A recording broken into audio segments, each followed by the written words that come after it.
संभल में भारतीय जनता पार्टी की उत्तर प्रदेश में सरकार है दंगा, कासगंज में, बहराइच में किसकी सरकार है? भारतीय जनता पार्टी की सरकार है। हरियाणा में भारतीय जनता पार्टी की सरकार है। महाराष्ट्र में भारतीय जनता पार्टी की सरकार है। लगातार दंगे इनकी सरकार में क्यों हो रहे हैं? क्यों इनसे नहीं पूछा जाए कि आपकी कानून व्यवस्था क्यों नहीं संभाल पा रहे? क्यों आप ऐसा माहौल क्रिएट हो रहा है समाज के अंदर में? क्यों नफरत की राजनीति को इतना बढ़ावा दे रहा है कि आप कानून व्यवस्था को कंट्रोल नहीं कर पा रहे हो? दंगा हो जा रहा है, और उस दंगे जब दंगा होता है तो आप दोष किसको दे रहे हो? विपक्ष को। कौन कह रहा है कि दंगाई का कौन सपोर्ट कर रहा है? किसी ने कहा कि हम सपोर्ट कर रहे हैं दंगाइयों का?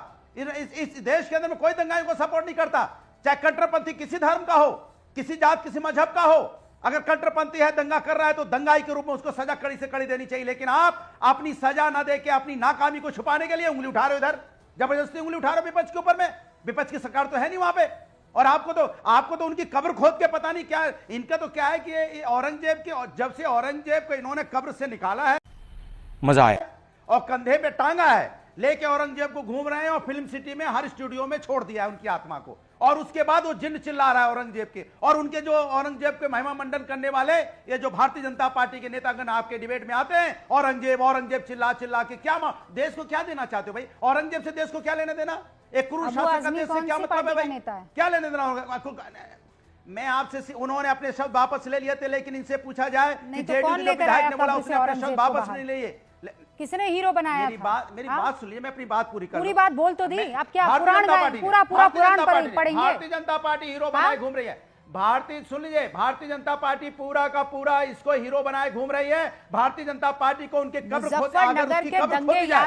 खोदने के बाद मैं बयान आपको याद दिलाती हूँ, भाग नहीं रही हूँ, वो बयान। तौबा तौबा तौबा, थारा मूड खराब कर दिया। क्या दिला रही हूँ? ये तालियां बजाना बंद कीजिए, भाग गए। तमीज के दायरे में रहिए। मैं बताती हूँ, मुजफ्फरनगर के दंगों में, आवाज कम कीजिए इनकी। मुजफ्फरनगर के दंगों में अखिलेश यादव से जब दंगों को लेकर सवाल किया गया तो जवाब मिला था कि ये दंगे बीजेपी ने करवाए हैं।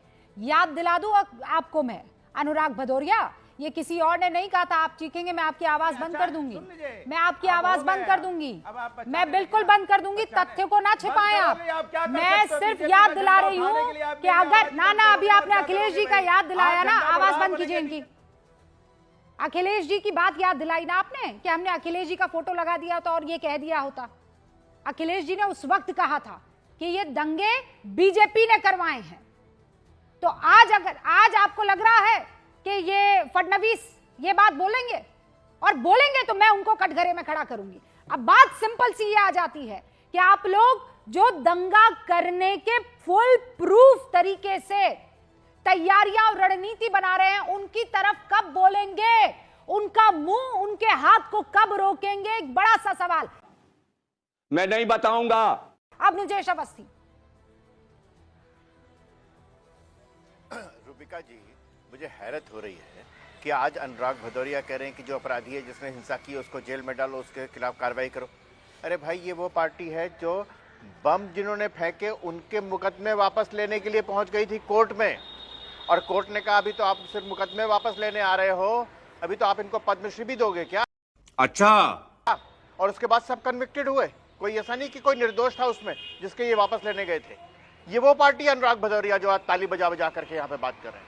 रूबिका जी, बात बड़ी साफ सी है। मुझे लगता है थोड़ी, अभी तक तो सिर्फ यही बात हो रही कि संविधान हमें बोलने की आज़ादी देता है, इसलिए हम कुछ भी बोल सकते हैं। थोड़े दिनों में तो मुझे लगता है ये होने लगेगा संविधान हमें पत्थर मारने की आज़ादी देता है।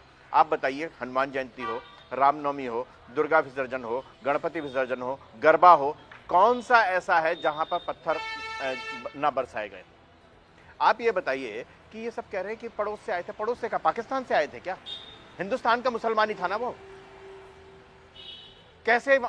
अरे मुसलमान पड़ोस का होगा या व्यक्ति वो अपराधी जिसने पत्थरबाजी की वो हो सकता है पड़ोस का। घर तो अपना था जिसके घर की छतों पर, जिसके घर की, एक सेकंड, मैं 10 सेकंड ये कह रहा हूँ। इस वक्त हम लोग जहां पर बैठे हैं ना, ये जितने भी इस देश को नजर लगाने वाली खतरनाक ताकतें, आप भी जानते हैं अवनीश जी, मैं भी जानती हूँ, विनोद बंसल भी जानते हैं, वारिस पठान भी जानते हैं, एवरीबॉडी नोज, के शर्मा भी जानते हैं, अनुराग भदौरिया, ये जितने भी लोग यहाँ पर हैं, ये बस यही चाहते हैं कि कुछ गड़बड़ हो और ये सपना जो ये सोने की चिड़िया पंख फैलाएगी, मोदी जी देख रहे हैं, बीजेपी देख रही है, भारत की सरकार देख रही है, ये सब का सब दरिया में जाएगा। तो क्या जरूरत है आपको ये औरंगजेब के बिल्कुल रुबिका ये जी। गड़े हुए मुर्दे को बाहर निकालने की रुबिका- क्या जरूरत है रुबिका आपको, जी। ये बताइए क्यों करना है ये काम? मैं रुबिका मैं इसलिए कह रहा हूँ कि रुबिका जी एक बात बताइए ना, ये तो आपने बिल्कुल सही कहा कि एक वो लोग जो संविधान, भैया देखिए बीच में कौन बोल रहा है ये? मैं जो लोग संविधान की कॉपी लेकर के हाथ में चलते हैं, कौन से संविधान में लिखा है कि पत्थर मारना मेरा मौलिक अधिकार है? बिल्कुल नहीं अभी लिखा ये सब है। लोग जो यहाँ पे ये बैठे सब हुए हैं, के सब अभी ये देखिए आप कटघरे में आएंगे। ये सब लोग क्या कहेंगे? अब मुझे जी बस जिनके आखिरी 30 खिलाफ सेकंड है जिनको गढ़वे साहब, आई एम सॉरी, मैं- आखिरी 30 सेकंड आखिरी क्या 30 हो गया है महाराष्ट्र? आप बोल। को देखिए रुबिका जी, आपने बहुत सही फरमाया कि देश पहले आना चाहिए और उसके बाद बाकी सब मजहब वगैरह सब बात की बात है। आज महाराष्ट्र की लॉ एंड ऑर्डर बहुत खराब है। आज अगर आप देखोगे तो ये जो दंगाई है, जो भी धर्म के, पंथ के, प्रांत के हैं, उनको जिस तरह से उन्होंने पुलिस पे हमला किया है उसी तरह से उन्हें सजा भी होनी चाहिए। ये हमारी पार्टी का स्टैंड है। शिवसेना कभी भी दंगाइयों के पीछे खड़ी नहीं रहेगी। लेकिन मुझे यहाँ पे एक और भी बात कहनी है, कौन बचा रहा है इन सबको? कौन इन सब के पीछे है? जो इनके जो स्टोरी लिखी जा रही है वो किसकी तरफ से लिखी जा रही है, ये भी देखना जरूरी है हमें। अब तक ऐसा होता था कि दंगे होते थे मतलब चुनाव नजदीक आ रहे, ऐसा होता था। अभी तो कोई चुनाव भी नजदीक नहीं है, तो ये पता चलता है कि महाराष्ट्र में असेंबली सेशन चल रहा है जो बजट का है।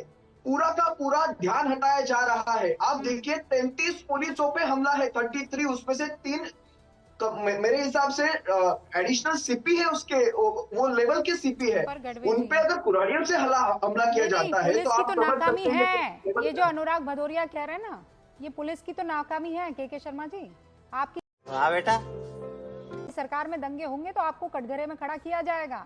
लोकल इंटेलिजेंस यूनिट क्या कर रही थी, ये सवाल आपसे पूछा जाएगा। ये पत्थर कहां से आ गए, ये सवाल आपकी पुलिस से पूछा जाएगा। और ये अभी मेरे पास विजुअल्स भी आ गए। इनफैक्ट अभी अनीश गढ़वे जब बात कर रहे थे वो विजुअल्स में देख रही थी। कहां आप लोगों ने कहां ढूंढ लिया कि इसमें आयतें लिखी हुई हैं? कहां ढूंढ लिया? मतलब ये विजुअल्स में बार बार देख रही हूं, कहां है? मतलब हाँ एक हरा वो है, कहां है इसमें?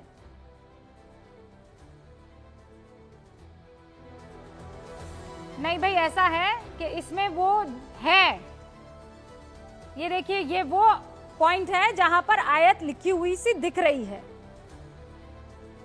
ये बात तो है, और इसीलिए शायद पुलिस ने केस दर्ज भी कर लिया था। ये वो विजुअल्स है जहां पर दिख रहा है कि उस कब्रनुमा पुतले को आग लगाई गई, लेकिन केस दर्ज कर लिया था। और पुलिस कार्रवाई नहीं करती तब समझ में आता। कानून जिसने हाथ में लिया है उस पर सख्त कार्रवाई होनी जरूरी है। आप देखते रहिए।